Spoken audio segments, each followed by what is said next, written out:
Hello students, Miraj maths कॉर्नरमध्ये तुम्हा सर्वांचं स्वागत आहे। आज आपण बघत आहोत चंद्रपूर जिल्हा पोलीस शिपाई भरती याचे पेपरचे अनालिसिस, ज्याच्यामध्ये आपण गणित आणि बुद्धिमत्ताचे 2023 चा पेपर अनालाइज करतोय। याचा पार्ट 1 आपण पाहिलेला आहे। जर पाहिला नसेल तर प्लेलिस्ट मध्ये जाऊन चेक करा, तुम्हाला तिथं भेटेल। हा सेकंड पार्ट आहे, याच्यामध्ये आपण राहिलेले प्रश्न कव्हर करणार आहोत। बघूयात प्रश्न काय आहे। एका पुस्तकाची किंमत 20% नी कमी केल्यास त्याचा खप 25% नी वाढला तर पूर्वीच्या उत्पन्नात कितीने फरक झाला। आता बघा, पुस्तकाची जर किंमत आहे ही आपण 100 रुपये पकडली आणि खप पण काय केला 100 रुपये पकडला। खप काय केला 100 रुपये पकडला, म्हणजे उत्पन्न किती झालं ओरिजिनल 100 गुणिले 100 होणार उत्पन्न। ठीक आहे, 100 गुणिले 100 म्हणजेच 10,000 रुपये हे काय झालं उत्पन्न झालं। नंतर आता बघा काय झालंय की नवीन याच्यामध्ये काय आहे की पुस्तकाची किंमत 20% नी कमी केली, म्हणजे 100 असेल तर किती केली 80 केली। ही काय झाली किंमत। त्यावेळेस खप काय झाला 25% नी वाढला, म्हणजे किती होणार 125 होणार। त्यावेळेस त्याचं उत्पन्न किती असणार आहे 8 पंचे 40, 4 8 दोन्ही 16 4 20 2 आणि इथं 10,000। म्हणजे इथं काय झालं की ज्यावेळेस किंमत ही ओरिजिनल आहे तेवढीच होती तेव्हा, आणि ज्यावेळेस किंमत कमी करून खप वाढला तेव्हा त्याच्या उत्पन्नामध्ये काय फरक पडलाय का नाही। त्याच्यामुळे काय आन्सर येईल तुमचं ऑप्शन डी, काहीही फरक पडणार नाही। नेक्स्ट बघा, सचिननं मशीन खरेदीसाठी बँकेकडून रुपये 6,000 कर्ज घेतले। 3 वर्ष 6 महिन्यानंतर बँकेत 10,200 भरले तर बँकेचा सरळ व्याजाचा दर किती विचारलाय। आता बघा हे भरलेले आहेत, म्हणजे त्याला व्याज किती बसलंय हे काढावं लागेल तुम्हाला आधी। म्हणजेच जे टोटल त्यानं रास भरलेली आहे ती वजा त्यानं मुद्दल काढलेली आहे ती, म्हणजेच तुम्हाला व्याज किती भरावं लागले 4,200। मुद्दल किती काढली होती 6,000 गुणुले व्याजाचा दर काय काढायचा आहे गुणुले किती वर्षांसाठी घेतलंय 3 वर्ष 6 महिने, म्हणजेच 3.1/2 याला जर भाग घालवला 3 दोन्ही 6 6 1 7 7/2 भागिले 100 होईल। ठीक आहे, म्हणजे आता बघा इथं ह्या दोन शून्याला हे दोन शून्य गेले, बे एक बे, बे त्रिक 6 7 त्रिक किती होईल 21 होईल, म्हणजे 4,200 बरोबर 210 गुणुले दर होईल। हा 210 इकडे गुणायलाय, इकडे गेल्यानंतर काय होईल भागाकाराला जाईल, म्हणजे कसा येईल इथं 210 या झिरोला हा झिरो गेला 21 1 21 दोन्ही 42, म्हणजे दर किती झाला 20%। हा काय असणार आहे व्याजाचा दर असणार आहे। नेक्स्ट प्रश्न बघा, दुकानदाराने एक शर्ट रुपये 460 ला विकल्यास जेवढा नफा होतो त्याच्या दुप्पट तोटा तो शर्ट आता बघा विकल्याने, म्हणजे ज्यावेळेस विक्री किंमत ही 460 असेल त्यावेळेस काय होतो नफा होतो, किती होतो x होतो। पण ज्यावेळेस विक्री किंमत ही 310 असेल त्यावेळेस तोटा होतो, तो किती होतो जो नफा आहे त्याच्या दुप्पट होतो, म्हणजे 2x एवढा काय होतो तोटा होतो। तर त्या शर्टची खरेदी किंमत किती। आता बघा याच्यामध्ये खरेदी किंमत, याच्यावरून खरेदी किंमत काय असणार आहे, ज्यावेळेस नफा असतो त्यावेळेस खरेदी किंमत किती असते विक्री किंमत वजा नफा, आणि ह्याच्या वेळेस खरेदी किंमत काय असणार आहे विक्री किंमत अधिक तोटा। तोटा किती आहे 2x एवढा तोटा आहे। म्हणजे दोन्ही केसमध्ये खरेदी किंमत काय आहे सेम आहे, म्हणजे ही खरेदी किंमत आणि ही खरेदी किंमत सेम आहे, म्हणजे तुमचं इक्वेशन काय येईल 460 वजा x बरोबर 310 अधिक 2x। आता हा अधिक x आहे इकडे वजा x आहे, इकडे गेल्यानंतर होईल अधिक x, आणि 460 वजा होईल 310 आणि हा इक्वल 3x।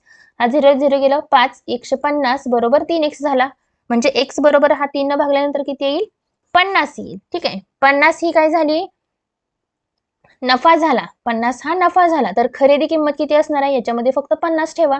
460 वजा 50 केल्यानंतर किती येतं 410 रुपये ही काय असणार आहे त्या शर्टची खरेदी किंमत असणार आहे। काय केलं आपण थोडंसं ऍप्लिकेशन बेस आहे प्रॉब्लेम।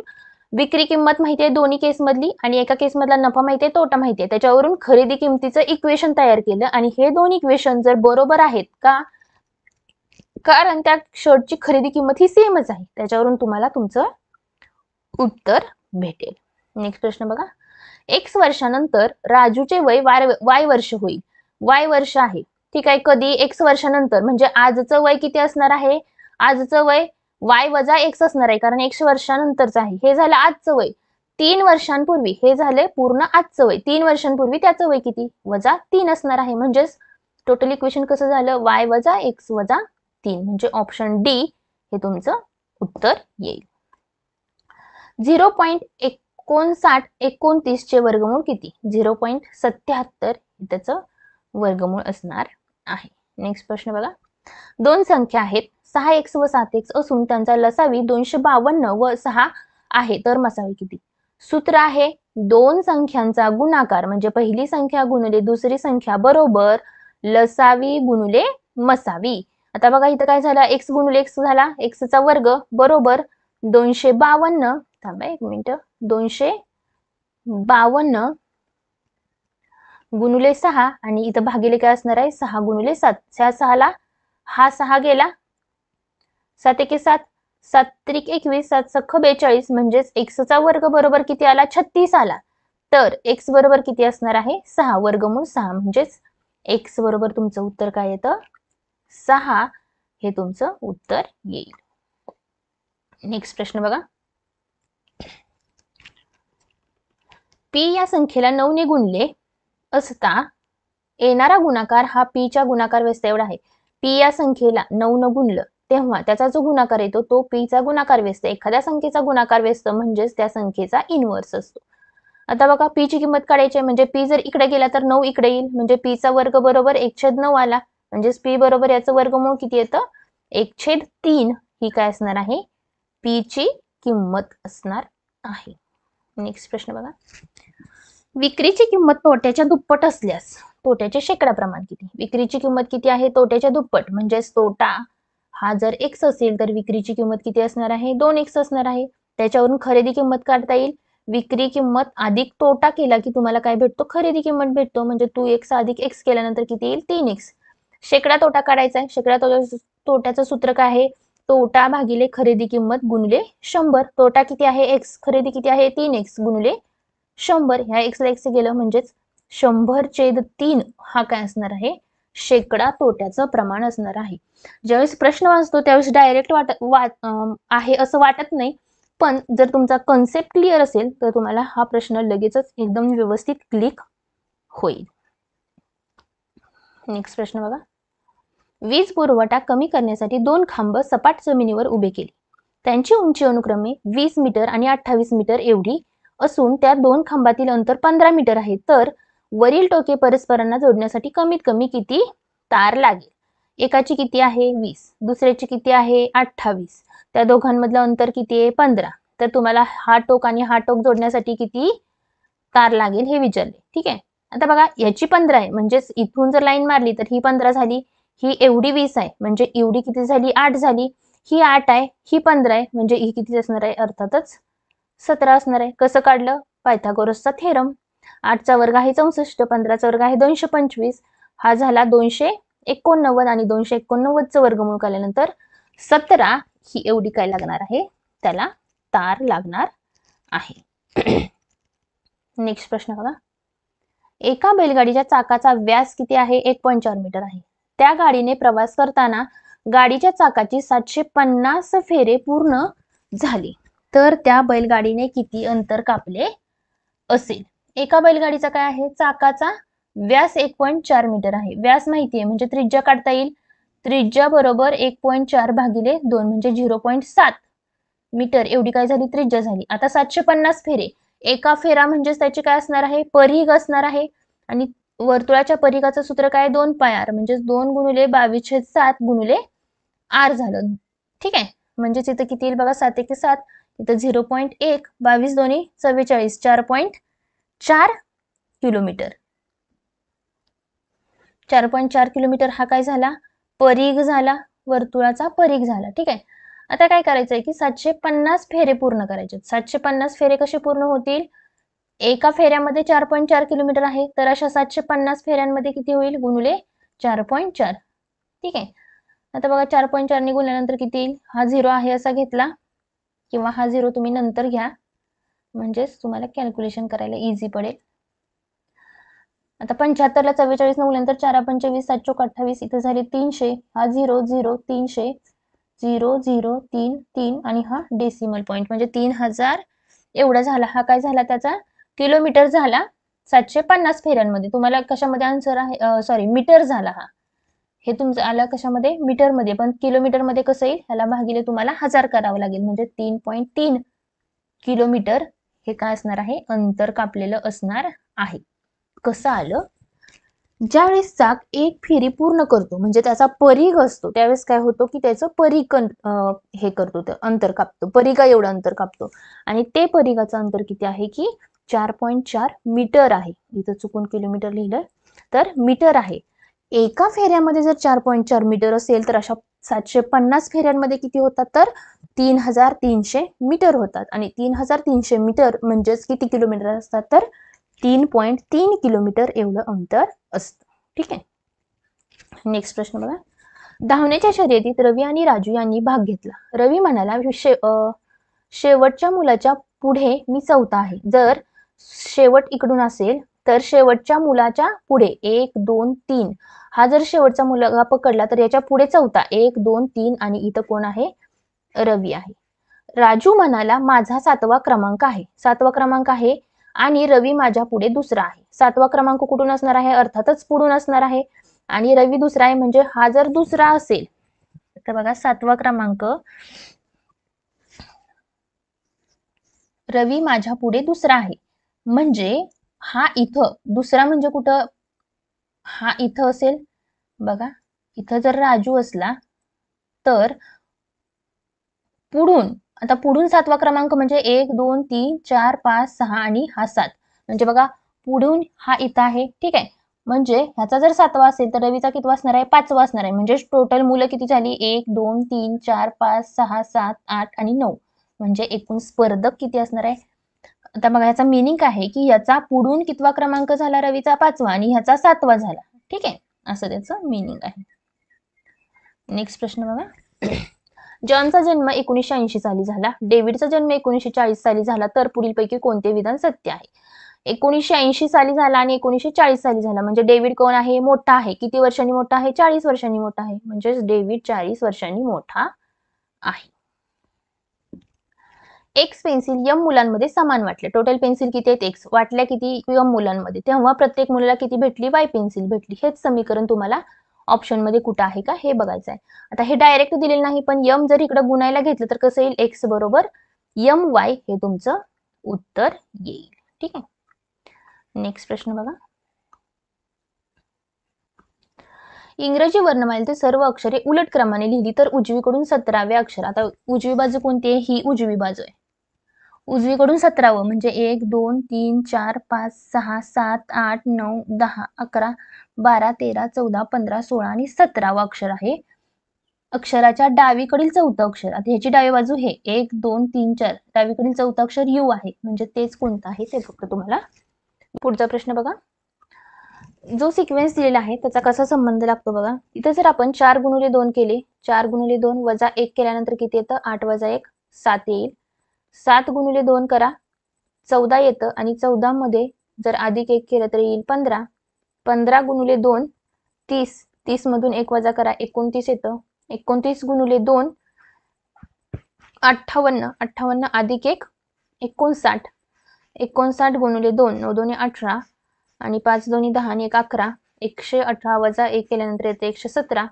पुढे 117 गुणिले 2 करा, 7 दोन्ही 14, इथं 3 आणि इथं 2, 234 अधिक 1 केल्यानंतर इथं 235. तर त्याचप्रमाणे आता काय केलं, इथं गुणिले 2 वजा 1 अधिक 1 असं अल्टरनेट घेतलंय म्हणजे इथं काय करावं लागेल, 235 गुणिले 2 करा, 5 दोन्ही 10, 1 3 दोन्ही 6 आणि 1 7 आणि 2 2 4, इथं काय करावं लागेल, वजा 1 करावं लागेल म्हणजे 469 हे काय येईल तुमचं. पुढचा प्रश्न बघा, 9:20 वाजता घड्याळातील तासकाटा व मिनिट काटा यांच्यातील कोण किती अंशाचा असेल. आता त्याच्यासाठी फॉर्म्युला आहे थीटा बरोबर 30h वजा 11/2 यम. तर बघा 30 गुणिले h किती आहे, h म्हणजे हे झाले तास आणि हे काय झाले मिनिट. तास किती आहेत 9 वजा 11/2 मिनिट किती आहेत 20.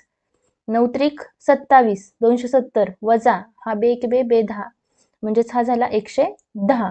270 मधून जर 110 गेली तर किती येतात बघा, 0 इथं 6 आणि इथं 1 म्हणजे 160 अंशाचा कोण असेल. याच्यामध्ये फक्त तुम्हाला हा फॉर्म्युला लक्षात ठेवायचा आहे.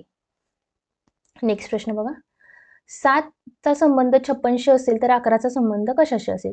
7 आणि पुढचा एक नंबर घेतला तर त्या दोघांचा गुणाकार येतो 56. त्याप्रमाणे 11 गुणिले पुढचा एक नंबर आहे 12 आणि त्या दोघांचा जर गुणाकार केला तर येतो 132.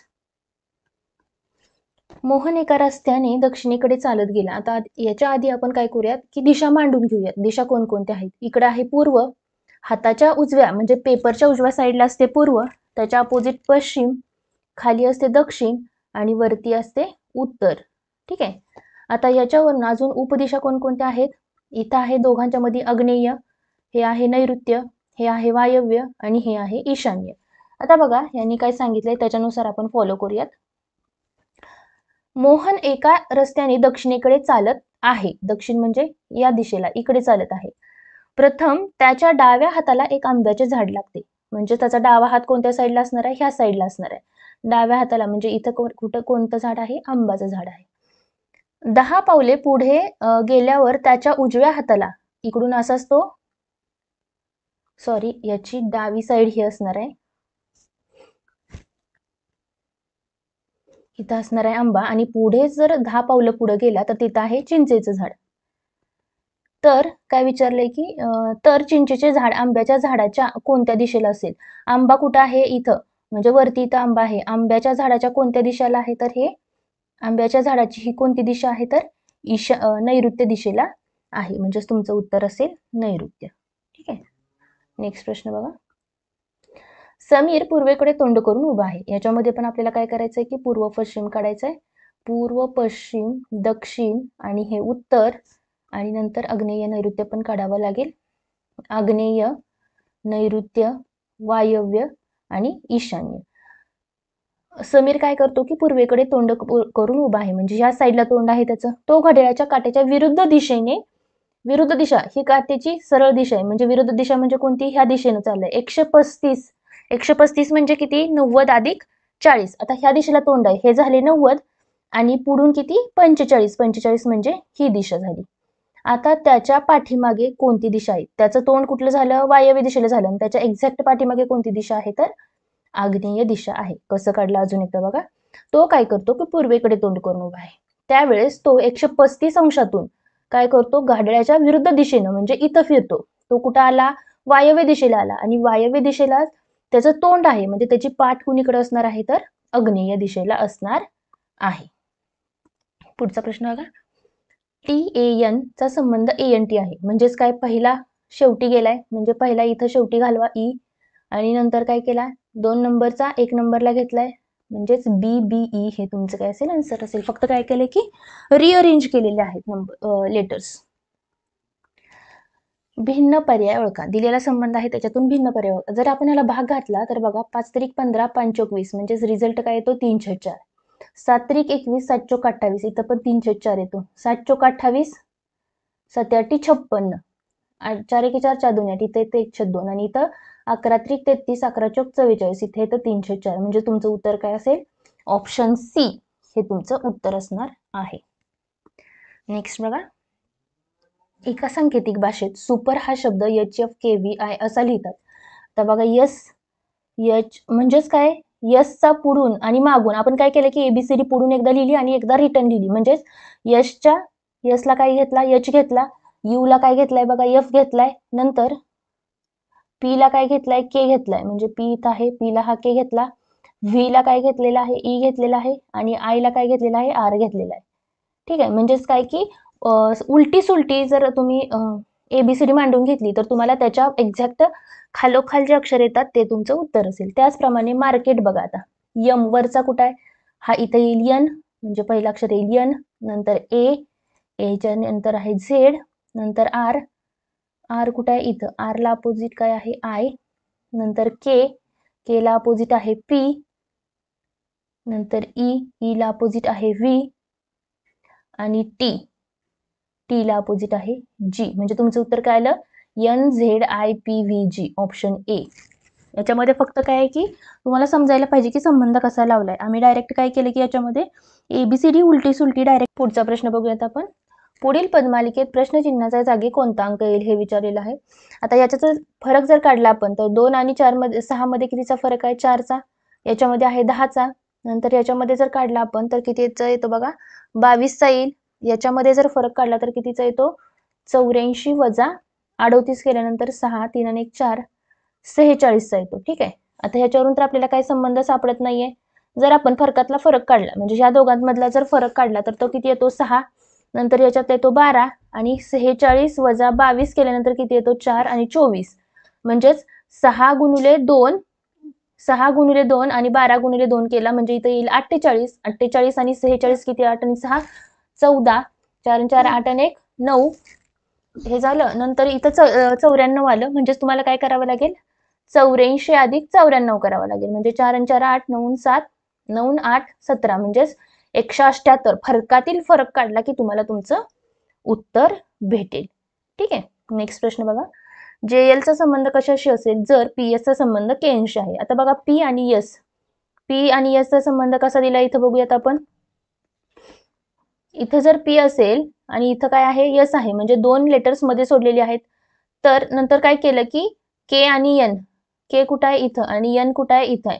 ठीक आहे. म्हणजेच काय P च्या नंतर S ह्याच्यामध्ये 2 लेटर सोडलेत आणि K च्या नंतर N आहे त्याच्यामध्ये 2 लेटर सोडलेत. त्याचप्रमाणे जर JL पकडला आपण, J कुठं आहे इथं आहे. J आणि इथं काय आहे L म्हणजे एकाच लेटरचा फरक आहे. त्याचप्रमाणे जर असा समोरासमोर एकाच लेटरचा फरक असणारा कोणता पर्याय बघा E आणि G. E आणि F आहे का नाही एका लेटरचा फरक नाही. नंतर F आणि G मध्ये आहे का फरक एका लेटरचा नाहीये ते लगेचचेच आहेत. त्याच्यामुळे E आणि G हे तुमचं काय असेल उत्तर असणार आहे. ठीक आहे. तर